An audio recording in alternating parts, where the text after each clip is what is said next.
안녕하세요. 우선 제 소개를 먼저 드릴게요. 저는 이 채널의 열혈 청취자이자 김밥 전문점을 운영 중인 50대 초반의 여자입니다. 자주 이 채널에 올라오는 이런저런 사연들을 재밌게 듣기만 했던 저도 어느 순간부터 언젠가는 제 이야기를 하고 싶다는 생각을 갖고 있었어요. 하지만 어디서부터 시작해야 할지 엄두가 안 나더라고요. 그래서 마음속으로만 품고 있다가 쉬는 날 딸도 절친 소진이를 만나러 가고 저 혼자 가만히 사연을 듣다가 안 되겠다. 더 미루지 말고 한번 써봐야겠다는 결심이 들어서 이렇게 불현듯 컴퓨터를 켜서 글을 써내려 가고 있습니다. 저는 이렇게 장사가 잘 되는 김밥 전문점을 운영하면서 가끔 지금의 안정적인 삶이 꿈처럼 느껴질 때가 있습니다. 제 옆에 있는 딸도 정말 소중하고요. 꿈이라고 생각들이 들 때마다 저는 손가락으로 제 팔을 꼬집어 봐요. 다가오면 꿈이 아니라 현실이구나 하며 안심이 됩니다. 그 정도로 지금의 제 삶에 이르기까지 저와 제 딸에게는 끔찍한 일들이 많이 있었는데요. 어디 가서 속 시원하게 털어놓지 못했던 저와 딸의 이야기를 지금부터 시작해보겠습니다. 딸 이야기를 하려면 먼저 전 남편 얘기를 안 할 수가 없네요. 전 남편과 저는 대학 선후배 사이로 만나서 5년간 연애를 하고 결혼을 했습니다. 그때 제 나이가 28이었어요. 결혼을 하고 나서 1년 후에 저는 딸아이를 낳게 되었습니다. 당시에는 정말 행복했습니다. 아이를 낳고 나서 아이 돌 때까지는 제가 키우고 이후부터는 다시 직장 생활을 하려고 했어요. 하지만 저희 아이가 다른 아이들과 다르다는 것을 아이가 돌이 지나고 나서부터 조금씩 알아차리게 되었습니다.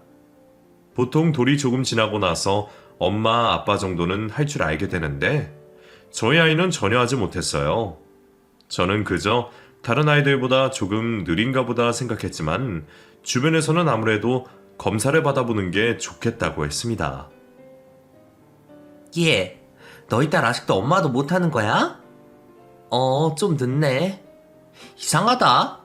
애가 눈도 잘 안 마주치고 장난감 가지고 노는 것도 다른 애들이랑 달라. 너 못 느껴?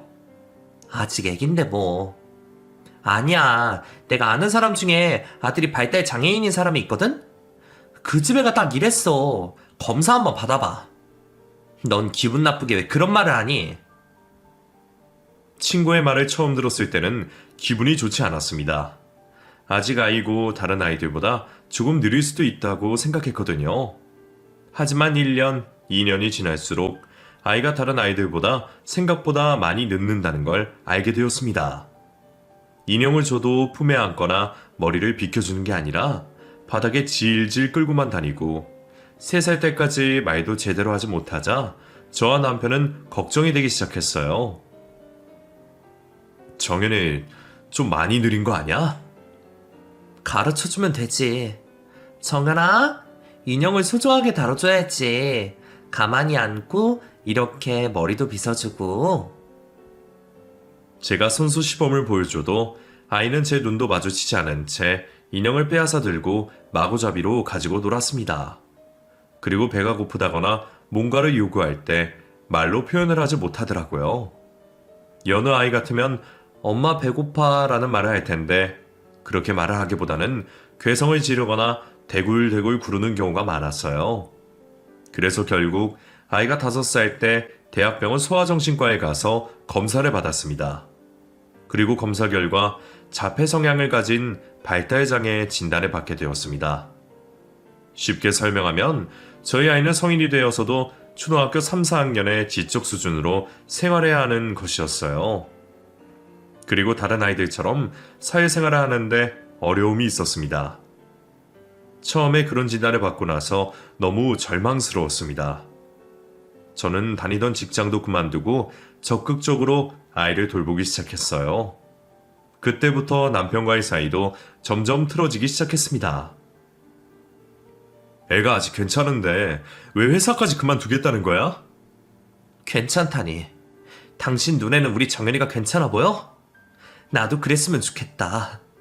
지금부터라도 사회에 적응하는 법을 배우게 해줘야지. 당신은 너무 무신경해. 내가 무신경한 게 아니라 당신이 유난인 거야. 그냥 어린이집 보내면 되지. 뭘 그렇게까지 해? 정연이 사회성이 떨어진다잖아. 어린이집에서 애들한테 해코지 당하면 어떡해. 애가 다른 애들 해코지 할 수도 있다고. 좀 받아들여. 나도 미치겠으니까. 이 사람이 정말. 저는 아이 장애에 무신경한 남편에게 항상 불만이었습니다. 저는 저희 아이를 특수학교에 보내고 싶었지만 전국에 얼마 되지 않는 특수학교에는 이미 예약한 사람들 숫자도 한참 밀려있던 형편이었어요. 아이를 혼자 돌보면서 무던히 애를 썼지만 나아지지 않는 아이를 보며 저는 하루하루가 괴로웠어요. 아이의 미래가 전혀 그려지지 않았습니다. 당시에는 아이랑 같이 죽을까 하는 고민도 진지하게 할 정도로 절망적이었어요. 하지만 그런 일이 있어서는 안 되죠. 저는 바로 정신을 다잡고 제가 할 수 있는 선에서 최선을 다했습니다. 그 덕분인지 아이는 조금씩 제 말도 따라서 하고 제 말귀도 알아들을 수 있게 되었어요. 정연아, 왜 그래? 배고파? 그럼 엄마 배고파요 라고 해야지. 해봐. 엄마 배고파요. 제 말에 한참을 저와 씨름을 하던 딸이 겨우 저에게 말했습니다. 엄마 배고파요. 배고파요. 그 말을 듣고 저는 눈물이 쏟아졌어요. 그래, 정연아. 다른 아이들보다 느려도 너는 너만의 시간이 있는 거야. 엄마가 네 시간에 맞춰서 같이 살게. 걱정하지 마. 걱정 마. 배고파. 정연이 뭐 해줄까? 엄마가 김밥 말아줄까? 김밥? 좋아, 김밥. 그래, 조금만 기다려. 금방 해줄게. 제 딸은 아주 천천히 나아지고 있었어요. 평범한 어른으로 자라지는 못하겠지만 제 딸만의 방식대로 자라주기를 바랬습니다. 남편은 딸이 발달장애를 가지고 있다는 사실을 알았지만 딸에게 장애가 없다고 부정하면서 그저 귀여운 딸로만 바라봤습니다. 저는 완전히 딸을 케어해주는 사람으로만 취급했고요. 그래도 저는 불만은 없었습니다. 말도 안 되는 일로 땡깡을 부리는 딸 때문에 힘들 때도 있었지만 저는 그래도 의사소통이 가능하다는 사실에 감사했어요. 그렇지 못한 발달장애 가족도 많다는 걸 알게 되었거든요. 그래서인지 저는 딸이 일반 초등학교에 다닐 수 있지 않을까 희망을 품게 되었습니다. 그리고 초등학교 1학년 때까지는 어찌어찌 잘 보냈는데 2학년이 되면서 문제가 일어났어요. 딸을 학교에 보내고 저는 분식집에서 아르바이트를 했습니다. 그런데 학교 선생님으로부터 전화가 왔어요. 정연이 어머님이시죠? 지금 빨리 학교로 와주셔야겠어요. 네? 정연이한테 무슨 일 생겼어요? 정연이가 지금... 하여튼 학교 근처에서 일하시죠? 10분 내로 와주세요. 전화를 받고 나서 저는 심장이 터져버릴 것만 같았어요. 선생님의 짜증 섞인 목소리가 너무 마음에 걸려서 저는 분식집에서 김밥을 말다 말고 바로 학교로 뛰어 올라갔습니다. 그리고 교실에 가서 저는 울고 있는 딸을 발견했어요. 딸 주위에는 연습장이 찢겨져 있었고 딸은 손에 가위를 든 채 머리카락이 엉망이 되어 있었습니다. 주위의 아이들은 제 딸에게 손가락질을 하고 웃거나 소리를 지르고 있었어요. 정연아, 엄마 왔어. 왜 그래? 정연이 시끄러워요. 너무 시끄러워요. 제 딸이 소리에 예민했거든요. 저는 딸 손에서 가위를 뺏어버리고 딸을 안고 안정을 시켜주고 있었습니다. 그런 저의 곁으로 담임 선생이 다가와서 날카로운 목소리로 말했습니다. 정연이 어머님, 정연이가 동요를 부르는 수업 도중에 난동을 피웠어요. 자기 머리카락을 가위로 막 자르고 애들 교과서도 다 찢어버리고. 저도 아이들도 얼마나 놀랐는지 아세요? 어머, 그랬어요? 죄송합니다. 정연이가 소리에 예민해서 죄송해요. 어머님, 그러지 마시고 정연이 특수학교 보내세요. 저희는 더 이상 케어 못하겠습니다. 담임 선생의 말에 정인이 반 아이들도 한마디씩 보탰어요. 맞아요. 정현이 너무 이상해. 정현이 무서워서 학교 오기 싫어요. 진짜야. 정현이 너 학교 오지 마. 아줌마, 정현이 데리고 가요. 우리 학교 편하게 다니고 싶어요. 정현이는 바보잖아요. 바보들 다니는 학교 보내야죠. 여기저기서 따가운 말들이 가시처럼 가슴에 꽂히는데 더 이상 이런 환경에서 아이를 혼자 내버려 둘 수는 없겠다 싶었어요. 물론 그 아이들이나 선생의 걱정도 이해가 안 가는 것은 아니었지만 우선 제 딸이 그렇게 이해받지 못하는 환경에서 더 지내다가는 상태가 악화될 것 같더라고요. 가슴은 쓰렸지만 그날 이후로 제 딸은 학교에 보내지 않게 되었습니다. 딸도 처음에는 학교에 가지 않아서 좋다고 하더라고요. 하지만 넋놓고 집에만 있다 보면 더 사회성이 떨어지고 힘들어질 것 같아서 저는 전국에 있는 특수학교를 몽땅 뒤져서 자리가 남는 곳을 겨우 발견했습니다. 그때 남편과 살던 곳과는 차로 2시간 거리에 조금 먼 지역이었어요. 하지만 저는 그곳에 가야 했습니다. 남편도 동의를 했고요. 전세로 집 구해서 거기서 정현이랑 지낼게. 주말마다 당신이 오든 내가 오든 하자. 근데 꼭 그렇게 학교를 보내야겠어?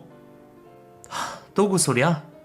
그럼 정현이 매일 집구석에서 가만히 틀어박혀서 그렇게 살란 말이야? 그게 아니라 당신은 꼭 내가 무슨 말만 하려고 하면 그렇게 승질부터 내? 당신이 언제 정현이 이해해볼 생각이나 했냐고. 그저 귀여운 딸로만 알지. 알았어 해. 그 지역 집값이 그리 비싸진 않아서 빌라 전셋집을 무리 없이 구할 수 있었어요. 그리고 저는 딸을 특수학교에 보내게 되었습니다. 학교에는 제 딸보다 더 힘든 장애를 가진 친구들이 많았어요. 딸은 초등학교 고학년이 되면서부터 학교에서 그런 친구들에게 도움을 주는 고마운 학생을 듣게 되었습니다. 선생님을 비롯해서 다른 학부모들에게 저에게 딸 칭찬을 많이 했어요. 딸에게도 학교분들에게도 너무 감사하더라고요. 정현아, 학교 재밌어? 응, 재밌어요. 친구들 좋아. 다행이다. 엄마, 아빠 보고 싶어, 아빠. 아, 그래? 아빠한테 전화해볼까? 아, 전화해. 딸이 남편을 잘 따랐거든요. 일주일에 한 번씩 만난다는 사실을 알아서 그 기간이 길어지면 딸이 먼저 아빠를 찾고는 했어요. 남편이 먼저 연락을 해주는 날은 드물었습니다. 바빠? 왜? 정현이가 아빠 보고 싶대. 아빠 얼른 와. 정현이 보러 와. 딸이 옆에서 그렇게 소리를 질렀고 남편이 한숨을 내쉬며 대답했습니다. 나 요즘 바쁜데. 그럼 일요일에 네가 정현이 데리고 올라와. 잠깐 만나서 밥이나 먹자. 알았어. 남편은 저와 딸에게 애정이 티끌 만큼도 남아있지 않았습니다. 그저 의무감만 남아서 가끔 만나자는 요구를 응해주는 기계같이 느껴질 때가 있었습니다. 그런 사실을 애써 외면했지만요. 그렇게 떨어져 살면서 딸은 어느새 중학교 1학년이 되었어요. 제가 가끔은 남편 집에 들러서 반찬을 해놓고 오고는 했거든요. 그날은 딸을 학교에 보내놓고 아무 생각 없이 집으로 갔습니다. 그리고 한참을 요리를 하고 있는데 안방에서 소리가 나더라고요. 남편이 출근을 했을 시간이라서 저는 깜짝 놀라서 안방문을 쳐다보고 있었습니다. 그런데 웬 속옷 차림에 긴 생머리를 늘어뜨린 여자가 안방에서 나오면서 저를 보고 화들짝 놀라더라고요. 어머, 누구세요? 그러는 댁은 누구예요? 저 지상씨 여자친구인데요? 아, 와이프구나? 그 말을 듣고 피가 거꾸로 솟는 기분이 들었어요. 여자친구? 네, 만나질 년 넘었는데. 뭐 하세요? 반찬 만드시나 보다. 아, 나 출출했는데. 맛있는 것 좀 해주세요. 그 여자는 제가 남편의 와이프라는 사실을 알면서도 그렇게 뻔뻔하게 굴고 있었습니다. 그 말도 안 되는 상황에 저는 치가 떨려왔어요. 뭐라 말도 나오지 않고 온몸은 굳어서 움직일 수조차 없었습니다. 그런 기분은 난생 처음이었어요. 왜 그러세요? 많이 놀라셨나 보네. 지금 뭐 거의 남이나 다름없다면서요. 왜 새삼스럽게 놀라워 그러세요? 너 이년 말이면 단 줄 알아? 왜 욕을 나오고 그러세요? 저도 누군가에게는 소중한 딸이에요. 장애인 딸 키우신다면서요? 고생이 많으세요. 그곳에 더 있다가는 제가 무슨 짓을 저지를지 저도 알 수가 없어서 저는 우선 가방을 짊어지고 자리를 피했습니다. 그리고 남편에게 전화를 걸었다가 그냥 끊어버렸습니다. 무슨 소용인가 싶더라고요. 그렇게 맥이 풀린 채로 딸과 사는 집으로 돌아갔습니다. 그런데 남편에게서 먼저 전화가 오더라고요. 여보세요? 당신 집에 왔었다며? 뭐? 그 여자가 그렇게 쪼르르 일러 바치디? 그래 갔었다. 그 여자 대체 누구야? 자, 봤으면서 뭘 묻고 그래.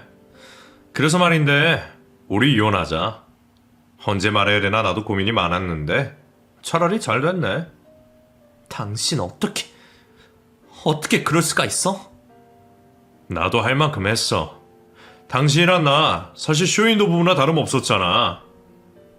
정연이가 당신을 얼마나 좋아하는데 당신이 어떻게 우리한테 이럴 수가 있어? 당신 그래도 정연이 아빠잖아.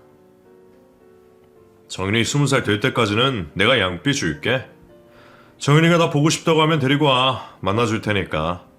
아무튼 주말에 이혼서류 들고 갈게. 끊는다. 남편은 이미 오래전부터 준비를 해온 사람처럼 그렇게 쉽게 이야기를 하고 전화를 끊었습니다. 허탈하더라고요. 그 주 주말에 남편은 정말 이혼 서류를 들고 딸과 제가 사는 집으로 왔습니다. 딸은 그런 것도 모르고 아빠가 왔다고 신이 났어요. 아빠 왔어요? 아빠 반가워요. 안녕히 주무셨어요. 정연아, 아빠 잘 적어왔어. 당신, 이거 서류 보고 작성하고 도장 찍어. 당신 정말 쉽네. 이혼이 참 쉽다, 그치? 나도 그렇게 마음이 편한 건 아니야. 그래도 어쩔 수 없잖아. 나 이제 내 삶 살고 싶어. 나는? 내 삶은? 구질구질하게 이러지 말자. 당신한테 정연이 있잖아. 그 말을 듣고 나니 더 이상 할 말이 없더라고요. 그렇게 남편과 저는 이혼을 하게 되었습니다. 저희 딸 정연이는 20살이 되든 30살이 되든 저보다 더 나이가 들어도 지금 그 정신연령에 머무를 텐데 20살까지는 원하면 만나주겠다는 전 남편의 말이 야속하게만 느껴졌어요. 그런 사실도 모르고 아빠를 믿고 따르는 정연이도 저도 너무 불쌍하다는 생각만 들었습니다. 어쨌든 아이의 아빠였고 남편이었던 사람에게 받은 배신감으로 한동안은 정말 힘들더라고요. 딸은 학교에 다니면서 가끔씩 문제 행동을 저지르고는 했습니다. 더러운 것을 끔찍하게 싫어하고 시끄러운 걸 못 견디는 아이라서 그런 상황에 있으면 돌발 행동을 하고는 했거든요. 사실 저도 사람인지라 가끔씩 기운이 빠질 때가 있기도 했어요. 하지만 그런 상황에서 딸에게 지지 않으려고 노력했습니다. 어떻게든 사회성을 길러주기 위해서 이를 악물고 딸을 호되게 교육했어요. 정연이 피자 먹고 싶어. 피자 줘요. 피자 줘. 안 돼. 피자는 한 달에 한 번이라고 했지? 지난주에 먹었잖아. 오늘은 밥 먹자. 안 먹어요. 엄마 때릴 거야. 그럼 먹지 마. 엄마 혼자 먹을게. 그런 식으로 혼자서 밥을 먹으면 결국 배가 고파진 딸이 먼저 밥을 달라고 했습니다. 딸이 그런 규칙들을 깨달아갈 때마다 저는 기뻤어요.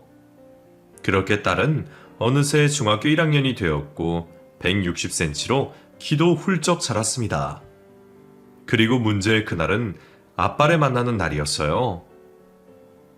아빠 보고 싶어. 아빠 보러 갈 거예요. 그래, 오늘 가서 하루 자고 올 거지? 응, 자고 올 거야. 남편과 이혼하기 전에는 같이 남편 집에서 자고 왔지만 이혼 후에는 아이만 전 남편과 함께 지내게 하고 저는 그 다음날 아이를 데리러 가고는 했어요. 그날도 전 남편에게 아이를 맡기고 저는 집으로 돌아와서 오지 않는 잠을 청했습니다. 그런데 새벽에 전 남편으로부터 전화가 걸려왔어요. 정현이 거기 갔어? 그 말을 듣고 깜짝 놀란 제가 대답했습니다. 정현이가 이 시간에 여길 어떻게 혼자서 와? 그게 무슨 말이야? 정현이 옆에 없어? 아니, 저녁 때까지만 해도 같이 있었는데 애가 어딜 갔지? 당신 뭐 하는 사람이야? 내가 지금 갈게. 얼른 경찰에 신고해. 일단 찾아보고. 얼른 신고부터 해. 저는 그런 남편의 태도에 질려버렸습니다. 그리고 마음이 다급해져서 바로 남편이 사는 동네로 넘어갔어요. 남편은 제가 말한 대로 경찰에 실종 신고를 했더라고요. 언제 없어진 건데? 당신 진짜 미쳤어? 애를 혼자 두면 어떡해? 나는 자는 거 보고 잠깐 나간 건데 그 사이에 애가 없어질 줄 누가 알았나? 정말 질린다 질려. 정현이 발달 장애인이야. 애가 돌발 행동하는 거 몰라서 그래? 그럼 나더러 어쩌라고? 나도 걔 감당하기 힘들어. 이제 네가 알아서 키워. 뭐? 그게 할 소리야? 얼른 애부터 찾을 생각해. 저는 그날 그 동네를 미친 듯이 샅샅이 뒤졌습니다. 처음에는 딸이 어디 공원에 혼자 있겠거니 생각했는데 하루가 지나도록 딸의 행방을 찾을 수 없게 되자 마음이 졸여왔어요. 경찰에서도 아이를 찾는 공개 수배 전단지를 내걸었습니다. 저는 하루하루가 지날수록 애 같아서 미칠 것만 같았어요. 남편은 그런 와중에도 출근을 하고 본인 생활을 이어가더라고요. 저는 제 딸 정연이가 나쁜 일이라도 당하고 있는 건 아닌지 너무 걱정이 돼서 밥도 먹을 수가 없었고 잠도 오지 않았어요. 금방 찾을 줄 알았던 딸을 한 달 이상 찾을 수 없자 저는 직접 전단지를 들고 제가 사는 지역부터 시작해서 전국 방방곡곡을 떠돌아다니며 아이를 찾는 전단지를 사람들에게 나누어 주었습니다. 이것 좀 자세히 봐주세요. 제 딸이에요. 이런 아이 보시면 꼭 연락주세요.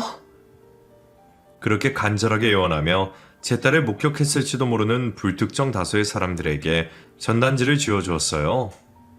보지도 않고 그냥 버리는 사람들이 있는가 하면 전단지를 아예 받지 않는 사람들도 많았습니다.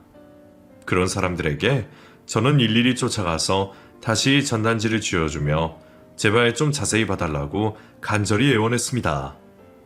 가끔씩 전화가 걸려오면 혹시라도 딸을 봤다는 연락인가 싶어서 저는 바로 전화를 받았어요. 여보세요? 정현이 어머니세요? 네, 맞아요.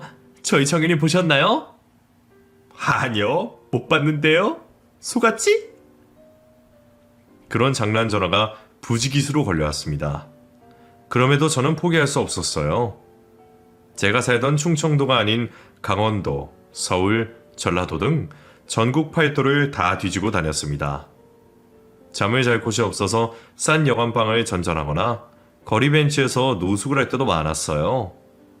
위험한 상황도 있었습니다. 새벽에 술에 취한 남자들이 저를 어떻게 하려고 다가오기도 해서 술행랑을 칠 때도 있었거든요. 그리고 밤에는 비행 청소년들도 삼삼오오 많이들 몰려다녔습니다. 그 아이들이 저에게 다가와서 돈을 요구하기도 했어요. 아줌마! 아줌마! 여기서 뭐해요? 학생, 이 전단지 좀 자세히 봐줘. 이 아이 보면 꼭 연락 주고.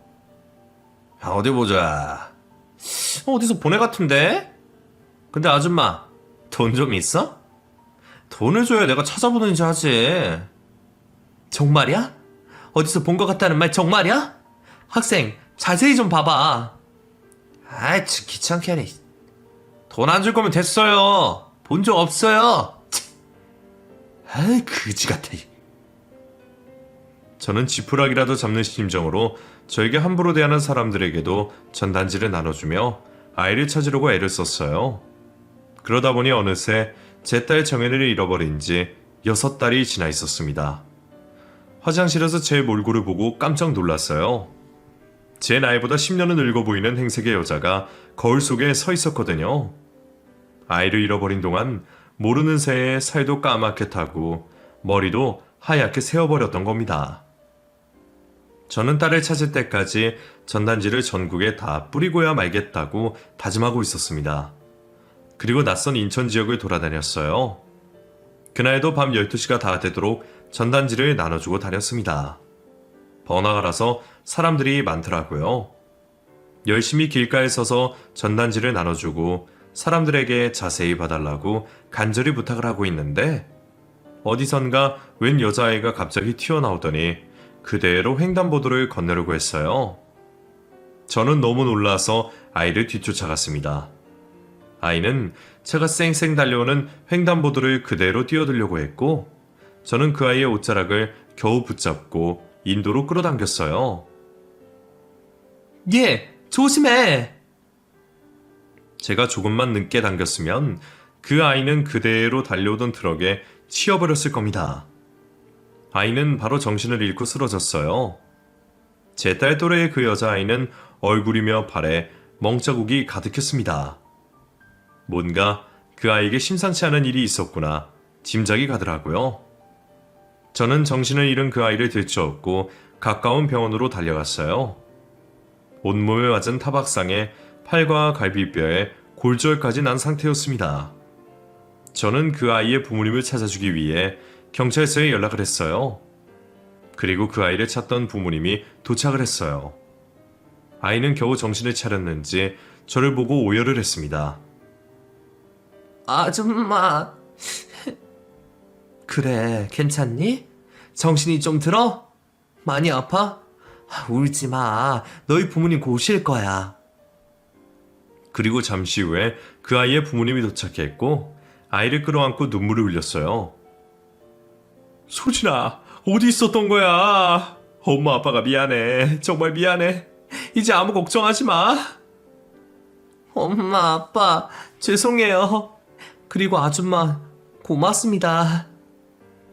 아이는 그렇게 말하며 눈물을 흘렸고 제가 손에 들고 있던 전단지를 유심히 보더니 손을 뻗었어요. 이거 보고 싶니? 네.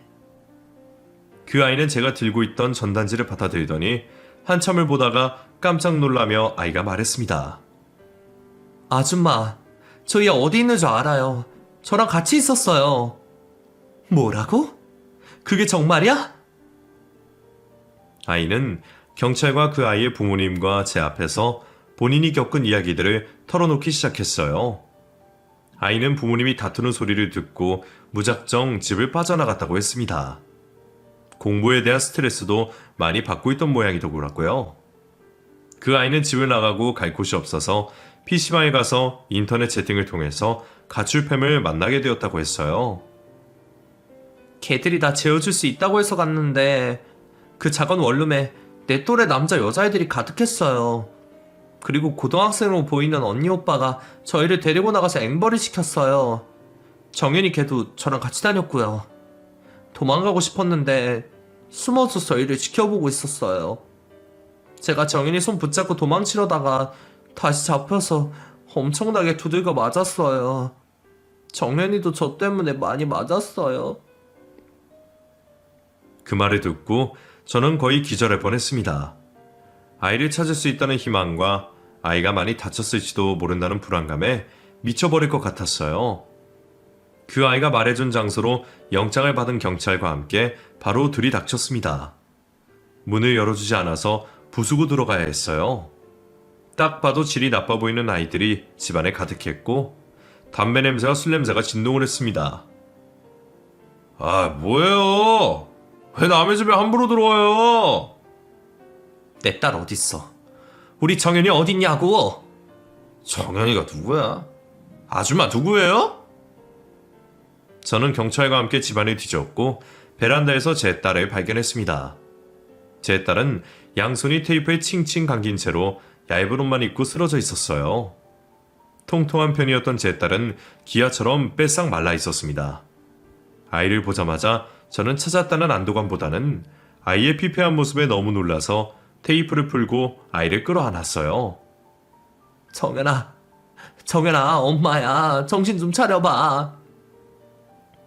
엄마, 정연이 아파요. 무서워요. 그래요, 엄마야. 정연아, 이제 괜찮아? 엄마가 지켜줄게, 정연아. 그 아이들은 현행범으로 체포가 되었고 저는 구급차에 제 딸아이를 싣고 병원으로 달려갔어요. 병원에서 검사를 한 결과 아이는 영양실조에 걸려 있었고 제가 구해준 여자아이처럼 온몸에 멍투성이었습니다. 얼마나 맞았는지 이빨도 2개나 부러져 있더라고요. 제 딸은 한시도 제 옆에서 떨어지지 않으려고 했습니다. 치료를 받는 것도 두려워해서 마취 주사를 맞고 나서야 겨우 치료를 할 수가 있었어요. 제 딸을 그렇게 만든 놈들에게 꼭 벌을 주고 싶었습니다.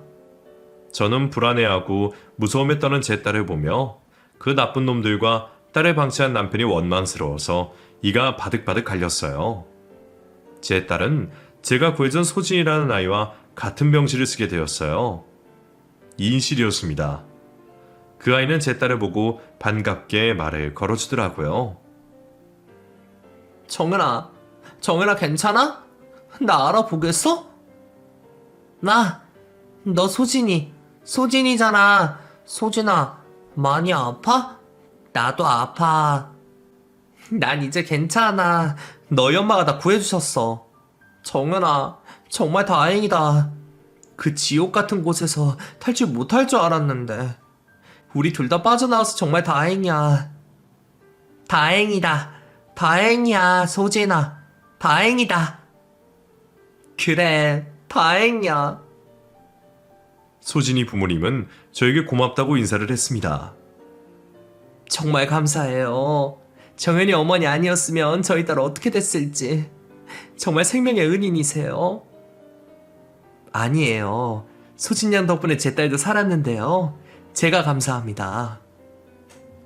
무슨 그런 말씀을 하세요. 정연이 많이 힘들었겠어요. 둘이 그래도 사이가 좋네요. 제 딸이 학교에서 애들이랑 잘 어울리지 못했는데 정연이랑 저렇게 대화를 하는 걸 보니 안심이 되네요. 고마워요, 정말.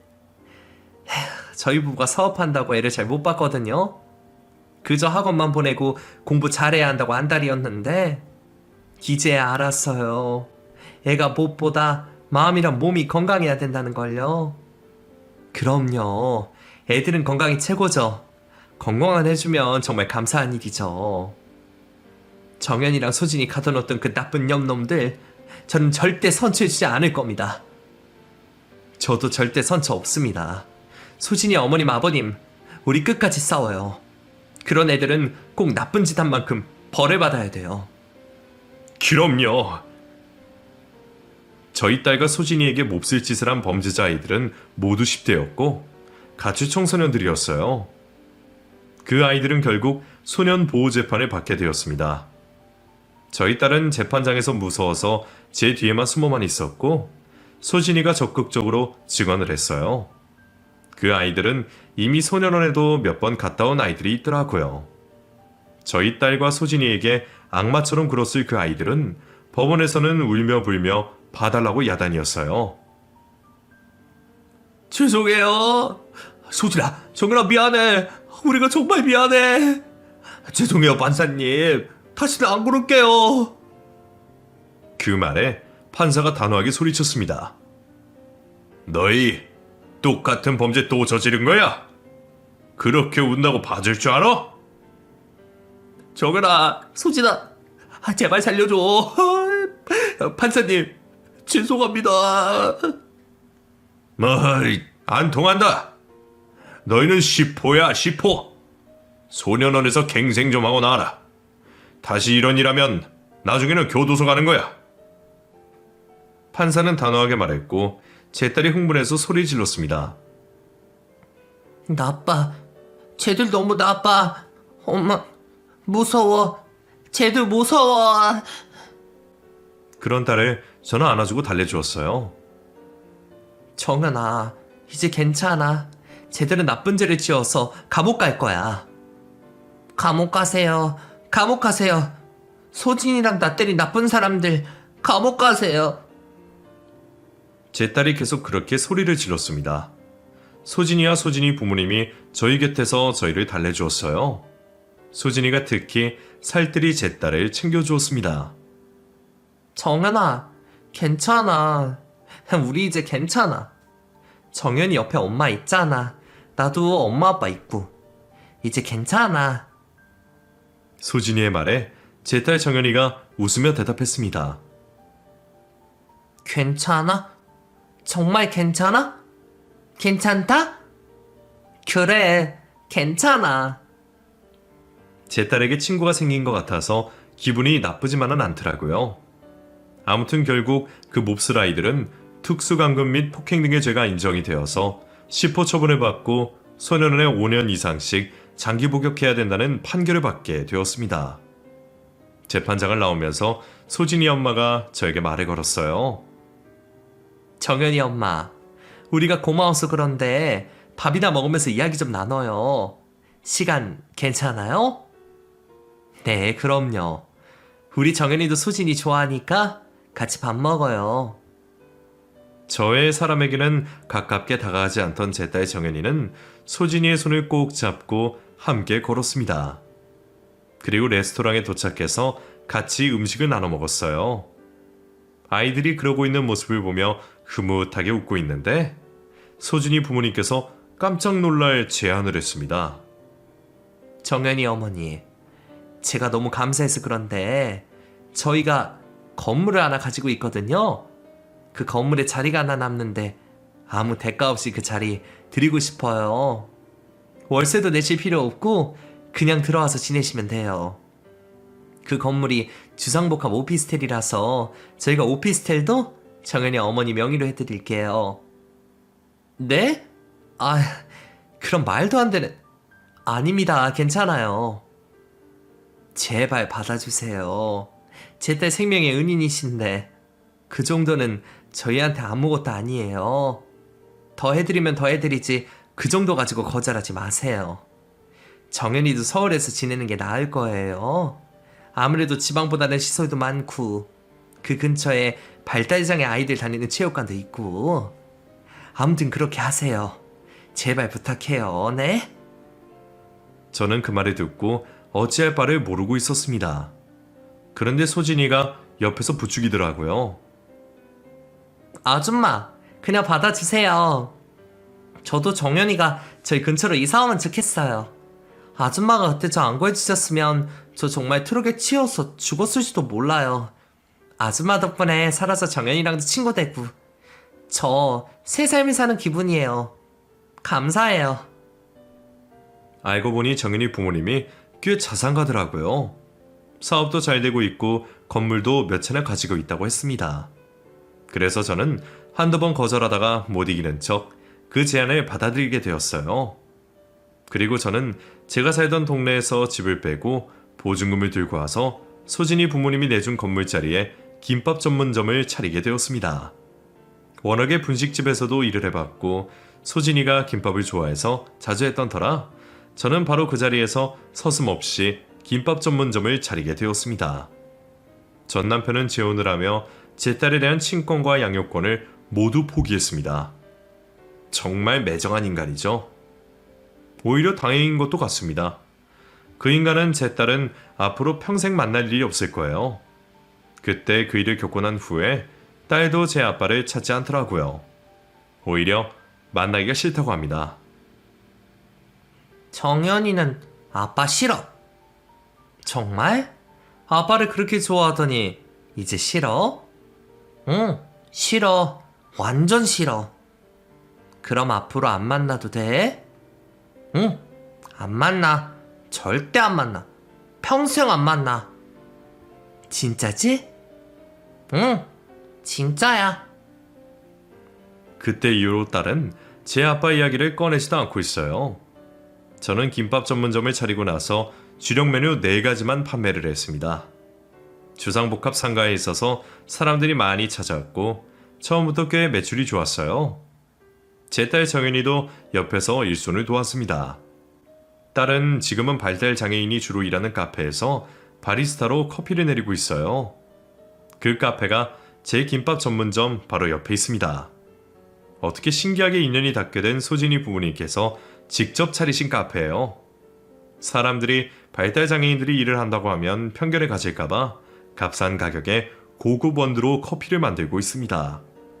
지금도 소진이와 제 딸은 자주 만나서 시간을 보내고 있어요.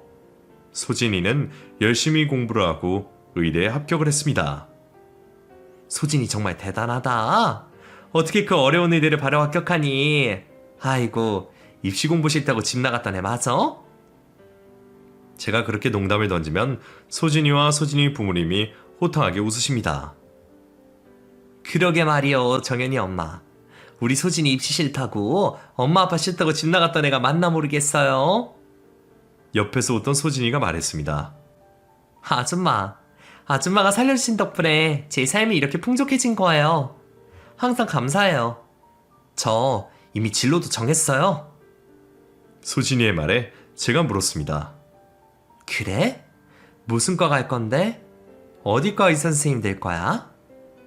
저 소아정신과 의사 되려고요. 정연이처럼 힘든 아이들 돌봐주고 싶어서요. 저에게 꿈도 심어주고 그 꿈 이루게 해주셔서 정말 감사해요. 정연아, 고마워. 소진이의 말에 소진이의 옆에서 손을 잡고 있던 제 딸이 대답했습니다. 소진이 진짜 멋있다. 소진이 짱이다. 엄마, 소진이 멋있죠? 그럼 정연이 친구 소진이 완전 짱이지? 맞아. 소진이 짱이야. 완전 짱이야. 제 딸의 말에 소진이가 쾌활하게 웃으며 대답했습니다. 정연아, 정말? 나 짱이야? 응, 짱이야. 내 친구 소진이 짱이다? 정말 신기한 인연이죠? 제가 가끔씩 이게 꿈이 아닌가 꼬집어 볼만 하지 않나요?